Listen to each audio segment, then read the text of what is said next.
நவீன திருட்டு. இப்போ புதுசாக ஸ்கேம் பண்ணுறது எப்படின்னா, ஒரு ஜென்ஸு கடைக்குள்ளே என்ட்ரி ஆனார்னா பின்னாடியே ஒரு லேடிஸ் வந்து அவர் லைட்டாக இப்படி டக்குன்னு ஷோல்டரில் இடிச்சிட்டு சாரி சொல்லிவிட்டு அவர் சாரி எதோ சொல்லிட்டு சிரிச்சிங்கன்னா அப்படி சிரிச்சிட்டு பேசி சாரி சொல்கிறாங்க, ஏதோ ஒன்று சொல்கிறாங்கன்னு வச்சுக்கோமா. அவங்க மைண்ட் செட்டை பொறுத்த வரைக்கும் அந்த ஜென்ஸ் எந்த மைண்ட் செட்டில் இருக்கிறாங்கன்னா அதுக்கு தகுந்த மாதிரி பேசி கொஞ்ச நேரம் பேச ஆரம்பிச்சிடுறாங்க போல இருக்குது.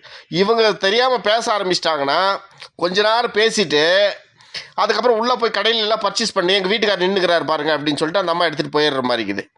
இவர் ஏதாவது ஒரு பொருள் எடுத்துகிட்டு பில் போட போனார்னா, ஏப்பா இது உங்கள் ஒய்ஃப் எடுத்துகிட்டு போனாங்கப்பா, இது ஒரு 5000 பொருள் 6000 பொருள் எடுத்திருக்காங்க, நீ உந்து மட்டும் தான் பில் தர அப்படின்னு. என் ஒய்ஃபா யார் அப்படின்னா, இங்கே பாருங்கள் யாரை ஏமாத்துற, கேமராவில் பாரு 2 பேர் நல்லா தானே பேசிட்டு இருந்தீங்கன்னு சொல்லி அவனை பிடிச்சி அடின்னு அடித்து அல்ல வயிற்றுல குத்தி காசு வாங்கிடுறாங்க.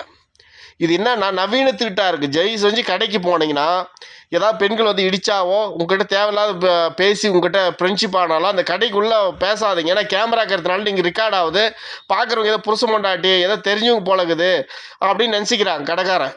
இது ரொம்ப நவீன திருட்டாக இருக்குது, உஷாராக இருங்க.